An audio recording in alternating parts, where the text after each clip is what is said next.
Bien, ya estamos de vuelta y bueno, nos vamos a permitir un lujo en libertad de opinión, poder dialogar con un analista político de la categoría de Sergio Berenstein. Es un placer realmente recibirlo aquí en nuestro programa. Sergio, muy buenas noches, ¿cómo está usted? Muy bien, el honor es mío, un placer charlar con ustedes esta noche. Gracias por la comunicación. Muchas gracias. Sergio, yo muchas veces digo que en Santiago del Estero, estando en faz 5 a 1.200 kilómetros del AMBA, vemos la problemática de Argentina como sentados en un living comedor. Ustedes están en la cocina, ahí donde se producen los acontecimientos. ¿Cómo describiría esto que estamos viviendo, cuarentena incluida a los argentinos? Hoy estamos en una situación muy angustiante porque el país se está enfrentando tal vez la peor crisis de su historia. Teníamos ya problemas serios, pero naturalmente esta pandemia ha profundizado muchísimo los problemas económicos, sus consecuencias sociales y eventualmente también el impacto político que esto puede llegar a tener. Así que en ese contexto creo que el área metropolitana de Buenos Aires condensa buena parte de estos problemas que yo estoy aquí sugiriendo. En particular, hay una situación de colapso de la economía con miles de empresas que han cerrado, un desempleo enorme, un subempleo bien creciente y, por supuesto, la economía informal, que es más afectada que la formal en esta crisis. Y, por supuesto, una incertidumbre muy significativa respecto de cómo sigue esta situación, porque ustedes saben que es probable que por algún tiempo tengamos que convivir con el coronavirus. No sabemos por cuánto tiempo. Si bien hay noticias auspiciosas en el sentido de que hay vacunas que se están ya probando, también algunas terapias que tienen aparentemente algún efecto, hasta que esto esté puesto a disposición del público, va a tardar bastante tiempo. Entonces, no podemos esperar a la pospandemia para reaccionar, hay que reaccionar ya. Y yo estoy muy preocupado porque no veo a la dirigencia política a la altura de las circunstancias, lo digo con respeto. Están esperando a que esto pase para tener un plan, y yo creo que el plan ya es inminente, es urgente. Ya debería tener un plan la Argentina, no solamente el gobierno, para por lo menos acotar el daño que va a ser de todas maneras muy, muy serio, que va a tener esta gran crisis. Ahora, esta apertura que aparentemente se va a hacer desde el próximo viernes en el AMBA, ¿usted cree que tiene que ver con lo epidemiológico, con lo sanitario o con la preocupación del gobierno por lo que está pasando en la economía y como que se ve obligado a esta apertura? Bueno, quiero esperar primero que efectivamente se dé la apertura, ¿no? El presidente está recabando toda la información, se va a reunir con los científicos, va a tener una teleconferencia como usualmente hace con los gobernadores y finalmente tomará una determinación. Me parece que en principio puede que haya diferentes cuestiones sugiriendo que es necesario un cambio en la tendencia. Yo creo que hay una fatiga muy significativa por parte de la población. En la práctica, ustedes saben que la cuarentena estricta no se cumple. Hay múltiples mediciones que permiten justificar esto, mediciones de transporte, consumo de energía, en fin, hay muchos elementos que me permiten afirmar que al margen de la cuestión más anecdótica, yo estoy autorizado a salir a la calle porque trabajo en TN y el tráfico es impresionante, es muy, muy, muy impactante, ¿no? Incluso los domingos tengo un programa de radio y también hay un tráfico incluso superior a un domingo normal. Así que en la práctica yo creo que las autoridades han ya advertido que no pueden seguir exigiendo un sacrificio a una población que durante 4 meses tuvo una disciplina significativa y que necesita ya atender sus cosas, ¿no? Creo que el daño económico ya está hecho. Esto no va a tener un impacto demasiado positivo en la economía. A lo sumo dejaremos de caer en un ritmo extraordinario, pero creo que la Argentina ha sufrido ya demasiado. Esta es una cuarentena que en muchos casos duplica, por ejemplo, en tiempo, ¿no?, la de Italia, que son los países más afectados, con lo cual creo que probablemente exigimos de mucho, muy temprano. Eso tuvo un efecto positivo en materia sanitaria, pero en términos emocionales y económicos la consecuencia o el costo ha sido enorme.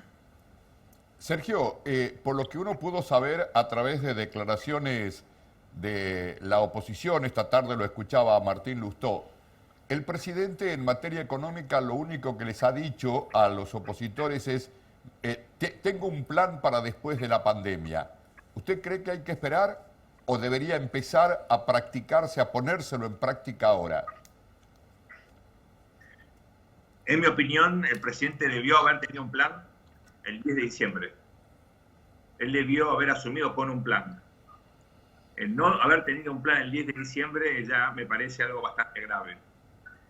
Ni hablar durante la pandemia. Yo creo que ese plan debió haber sido en todo caso ajustado a las consecuencias que va a tener la pandemia, sobre todo en materia fiscal. Les recuerdo a ustedes que con todos sus errores, el gobierno del presidente Macri había logrado reducir significativamente el déficit fiscal. Y en enero de este año estábamos casi con el déficit equilibrado, con medio punto o un poquito menos incluso déficit fiscal. Como consecuencia de la caída estrepitosa de la recaudación, porque la actividad económica se desplomó, estamos ya ante una situación otra vez gravísima, con un déficit fiscal el doble de grande de cuando tuvimos la crisis con Macri en abril del año 2018. O sea, el déficit fiscal este año va a ser casi el 8% del Producto Interno Bruto. Eso es un descalabro. Sobre todo porque como Argentina no tiene crédito, porque lamentablemente el gobierno tardó muchísimo en una reestructuración que termina convalidando el pedido original de los bonistas. Pero la pregunta es, ¿para qué tardamos tanto si estamos pagando lo que ellos querían? Entonces, ahora estamos financiando ese déficit con emisión, a punto tal que hoy tenemos la misma cantidad de emisión monetaria que de recaudación tributaria. Esto es una locura, muy peligroso. Entonces, yo creo que no tener un plan ya es un suicidio y la Argentina no puede darse el lujo de profundizar una crisis que ya tiene dimensiones tal vez inigualables. Sergio, y desde ese punto de vista, ¿cómo ve a la oposición? ¿Cómo cree que es la actitud de la oposición en este momento? Bueno, yo creo que no se puede generalizar. Ahí en la oposición, obviamente, sectores más duros y sectores más blandos, igual que en el oficialismo, donde también es una coalición donde uno puede identificar halcones y palomas, ¿no? El presidente yo creo que trata siempre de llamar al diálogo y mantener un vínculo cooperativo con otras fuerzas de oposición, lo demostró el 9 de julio. Es cierto que a veces tiene declaraciones altisonantes o poco raras, cuando por ejemplo contó que extrañaba a Chávez, ¿no? Y ayer dijo que no andaba con una chequera expropiando, ¿no? O sea, bien contradictorio, es una de las características lamentablemente del presidente. Pero en la oposición lo que veo son sectores muy duros, el expresidente Macri, Patricia Bullrich, digamos, el diputado Iglesias, sectores que se ven a sí mismos como el otro lado de la grieta, de la confrontación, el espejo, digamos, invertido de Cristina, y otros sectores que tienen vocación o están convencidos que es necesario enfatizar el diálogo y la cooperación con el gobierno. Por supuesto, los 4 gobernadores, el jefe de gobierno de la ciudad, Horacio Reyes de Larreta, el gobernador de Jujuy, el gobernador de Corrientes y de Mendoza, y otros líderes que por características también buscan el diálogo, ¿no? Mario Negri, de Córdoba, veo también incluso funcionarios de Macri, Rogelio Frigerio, Emilio Monzó, Nicolás Massot, buscando el diálogo. Pero bueno, yo creo que la oposición necesita también representar la pluralidad de voces. Hay ciudadanos argentinos muy enojados con el presidente Fernández y sobre todo con la vicepresidenta. Lo de Vicentín ha generado indudablemente una enorme preocupación y me parece líderes, por ejemplo, como Alfredo Cornejo, bueno, representan, creo yo, o tratan de contener a esos sectores que están, creo yo, más críticos, ¿no? Hay una figura interesante que es la de Martín Lustó, usted lo acaba de mencionar, que me parece que dentro del radicalismo es el que se perfila con más chance de protagonizar tal vez un intento de integrar una candidatura presidencial o como jefe de gobierno. Me parece que la oposición tiene versatilidad en sus dirigentes y, digamos, si el gobierno quiere pactar, va a tener seguramente un segmento significativo. De hecho, hoy se conoció un documento de diferentes integrantes de la oposición, algunos intelectuales, incluso del peronismo, llamando al diálogo. Y yo creo que es un documento importante en un contexto en el cual hay sectores en ambas coaliciones que están potenciando la grieta y esto me parece que es muy negativo para la sociedad argentina. Sergio, Roberto es nuestro columnista político, seguramente tiene alguna pregunta para hacerle. ¿Qué tal, Sergio? ¿Qué tal, doctor? ¿Cómo le va? Muy buenas noches. Los retrotraigo hace un ratito. Usted dijo que Mauricio Macri logró bajar el déficit y no logro entender para qué endeudó a la Argentina en 57.000 millones de dólares.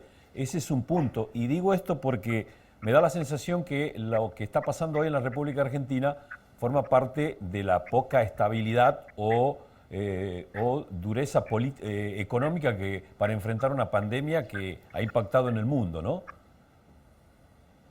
Mire, básicamente el expresidente Macri, yo le aclaro que yo siempre fui muy crítico de su gestión, ¿no?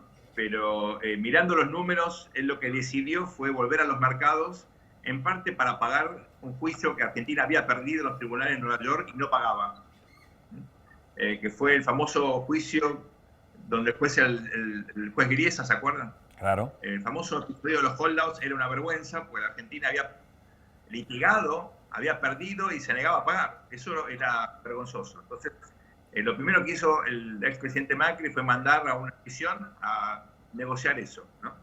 Y luego decidió no financiar el déficit fiscal, que era muy significativo, con emisión monetaria, sino con deuda.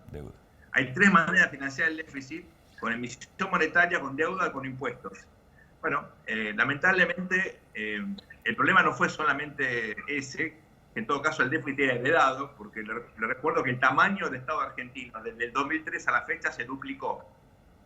No hay antecedentes en el mundo de un país que haya duplicado el tamaño del Estado, excepto en situaciones de guerra.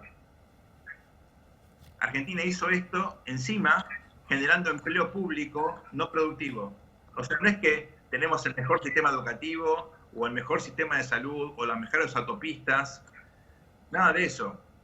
Estamos básicamente disimulando una tasa de desempleo, generando empleo público no productivo. Entonces, la verdad que el desastre que es la Argentina hoy es el fruto de pésimos gobiernos que hemos mantenido en las últimas décadas, antes incluso de esta transición a la democracia. El presidente Macri se equivocó en muchas cosas. De hecho, en su primer año el déficit se incrementó. Esto tiene que ver también con un fallo de la Corte Suprema de Justicia que le obligó a pagar una vieja deuda que había acumulado el kirchnerismo con 3 provincias. Él generalizó ese pago para ser justo. Creo que fue un gran error. Y se cometieron otros errores importantes, sobre todo en negociaciones salariales y demás. Lo cierto es que el déficit no solamente no se achicó, sino se incrementó el primer año de gobierno.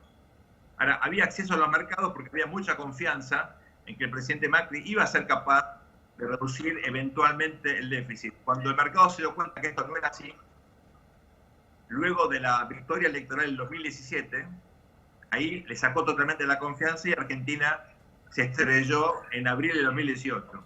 Lejos de, en ese momento, disponer de un gabinete de crisis y una política de crisis para enfrentar una corrida cambiaria que era expresión palmaria de la desconfianza, el presidente Macri pidió el Fondo Monetario, eso de alguna manera postergó. La idea era financiando la transición hacia una reducción del déficit. No fue una política efectiva, no llamó a un pacto social.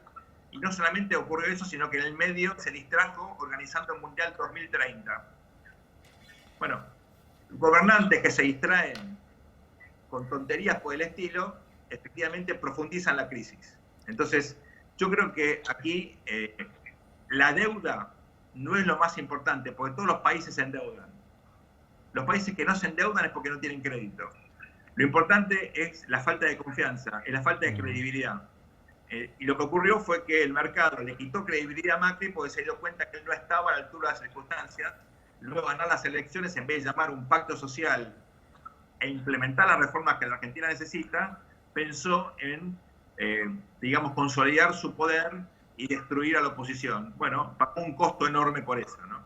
Así que yo creo que hay que entender que el problema no es la deuda, el problema es la desconfianza, porque uno tiene confianza, puede reestructurar la deuda sin necesidad de pasar por el estrés que tiene Argentina hoy.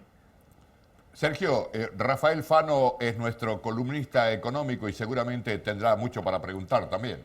Buenas noches, Sergio. Un placer. Para llegar a ese plan tal? económico que bien graficaba al principio, es necesario seguramente un amplio acuerdo dentro de la misma alianza gobernante y luego un amplio acuerdo con la oposición.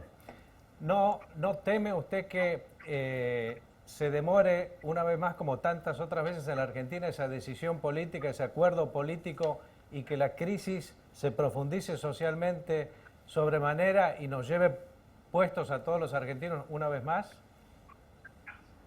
Bueno, efectivamente, eso es lo que está ocurriendo ahora y por eso yo de forma tan contundente quiero alertar sobre las consecuencias que eso puede llegar a tener. No hay tiempo para perder. Hemos perdido 7 meses, en 8 meses, en casi 8 meses de gobierno. La verdad que los resultados han sido muy malos y no solamente por la pandemia. Perdimos 8 meses negociando la deuda, 8 meses sin tener un presupuesto, 8 meses sin tener una política para bajar la inflación. No hay política de estabilidad en Argentina. Argentina viene acumulando inflación por culpa del gobierno de Néstor y de Cristina Fernández de Kirchner, que en un momento de récord de precio de commodity, de una situación increíble que heredaron con superávit comercial y fiscal, lo dilapidaron los dos, encima expropiaron las AFJP y encima usaron la reserva del Banco Central. Todo eso para financiar un gasto público insustentable.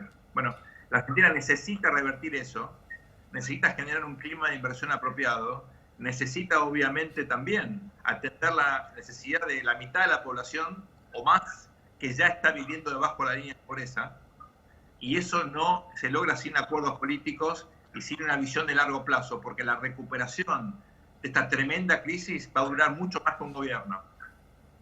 Por eso hay que pactar con la oposición.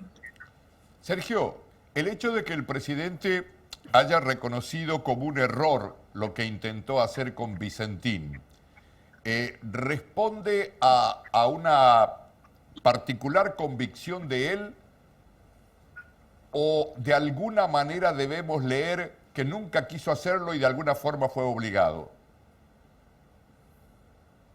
Bueno, es un poco ambigua la declaración del presidente, ¿no? Porque entre otras cosas pone de manifiesto que él está desconectado de la sociedad. Si el presidente se sorprende porque la sociedad argentina una negativa ante una expropiación que interrumpió un concurso que estaba llevando adelante un juez de acuerdo a la ley de concursos, ¿verdad? Quiere decir que el presidente no está entendiendo lo que opina la sociedad argentina. Eso me preocupa mucho. Sí, porque él mismo dijo, ¿no? Yo pensé que iban a salir a festejar. Bueno, la sociedad argentina no festeja expropiaciones.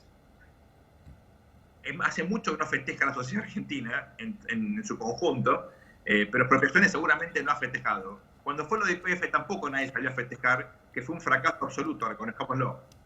YPF valía 15 veces más de lo que vale hoy, cuando antes de ser expropiada una parte por el Estado Nacional, ¿no? Entonces, la experiencia de la Argentina con las expropiaciones es un terrible fracaso. Por eso la gente no festeja esto. Al contrario, la gente salió a protestar por esto. Por lo menos un pedazo de la Argentina. Miren, el campo, ustedes saben, antes de la pandemia ya estaba movilizándose por básicamente rechazo a una política antiagropecuaria y sobre todo las retenciones. La pandemia tuvo el efecto de haber sacado a la gente de las rutas. Y el presidente, con la decisión de Vicentín, volvió a poner al campo en movimiento, ¿no? Cuando ustedes indagan qué pasó, es efectivamente cierto que el proyecto no era del presidente, sino que fue impuesto por el sector más radicalizado que encabeza la vicepresidenta. Esto es algo muy irregular porque en ninguna parte del mundo jamás una presidenta designó su candidato a presidente. Y todos sabemos que Cristina sigue teniendo mucho apoyo en la sociedad argentina, aunque ese apoyo no le sirve para ganar. Ella, cada vez que ha radicalizado su política, perdió elecciones. Ocurrió en el 2009, en el 2013, en el 2015 y en el 2017. A pesar de esas 4 derrotas, Cristina se repuso. Y cada vez que lo hizo fue porque se moderó.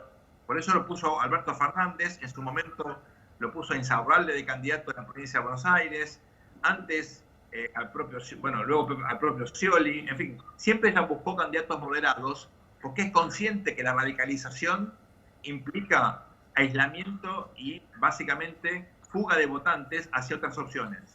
Una Por última... eso me parece que el presidente Fernández, con bastante oportunidad y con criterio, intenta ahora moderarse. Y fíjense ustedes que despierta reacciones muy negativas en los segmentos más radicalizados, por ejemplo, las madres de Plaza de Mayo. El intercambio epistolar de estas horas tiene que ver con eso, con sectores que suponen que están acá protagonizando una revolución socialista, mientras que el presidente es muy consciente de la necesidad de articular acuerdos con la oposición, de hablar con el empresariado, de mantenerse en Occidente, de gobernar como un presidente normal. Las características del Frente de Todo limitan su margen de acción discrecional.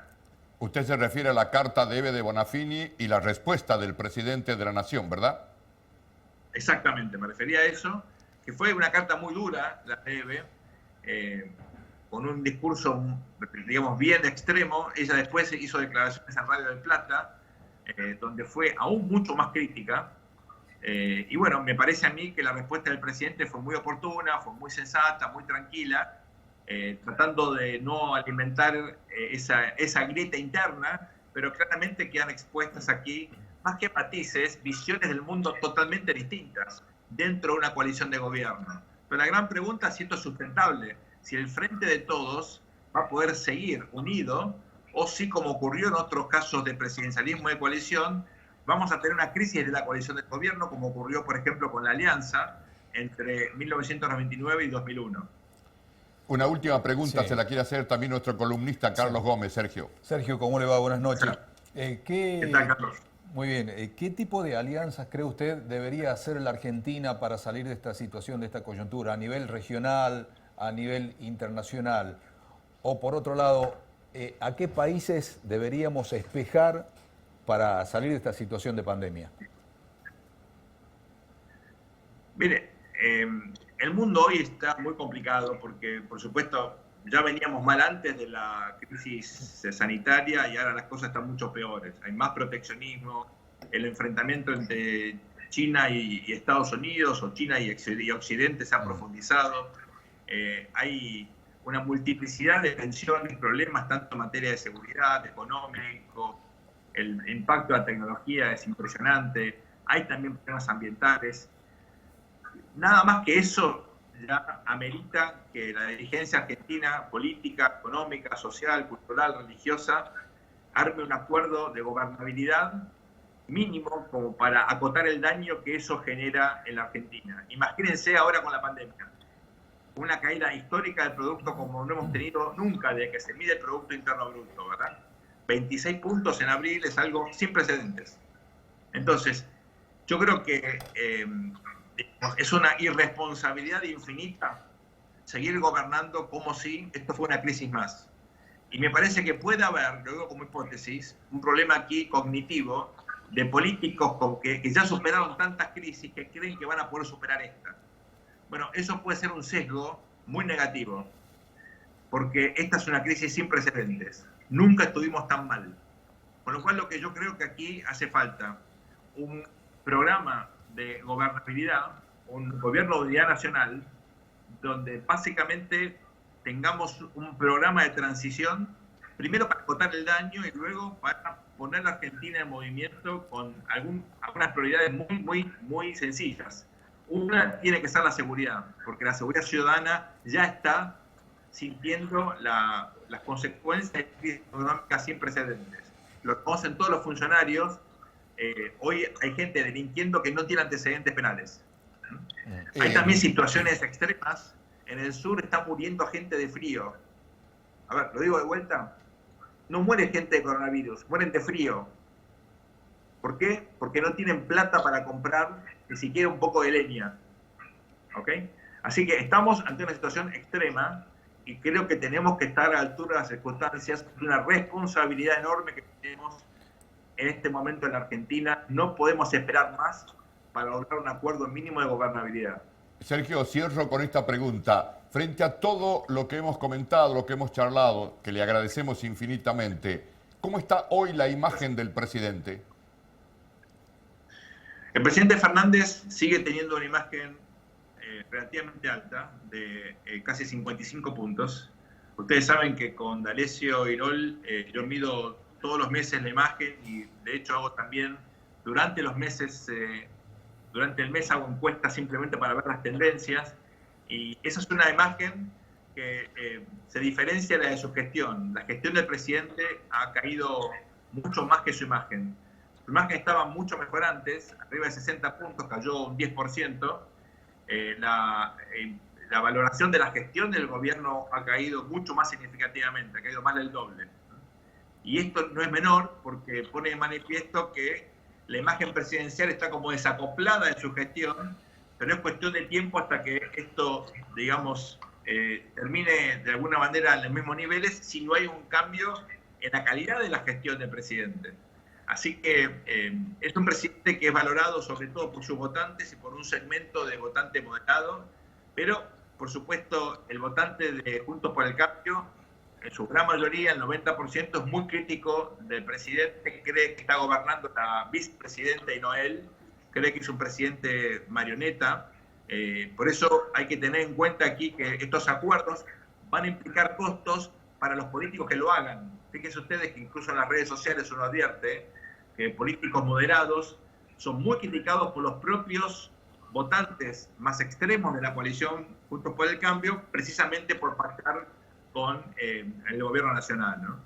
Sergio, muchas gracias. Tenga usted muy buenas noches y el agradecimiento en serio por habernos atendido y concedernos estos minutos, ¿eh? No, al contrario, gracias por el interés y Dios quiera que podamos viajar pronto nuevamente para Santiago y disfrutar esa tierra tan hermosa que tienen ustedes. Sería un placer recibirlo. Muchas gracias, Sergio. Un placer, buenas noches. El diálogo ha sido con el doctor en Ciencias Políticas, Sergio Berenstein, el titular de Poliarquía. Bueno, creo que es muy claro en sus conceptos. ¿Cómo cerramos, Un lujo, Rafael? ¿no? Un lujo, la verdad, un lujo que nos dimos esta noche.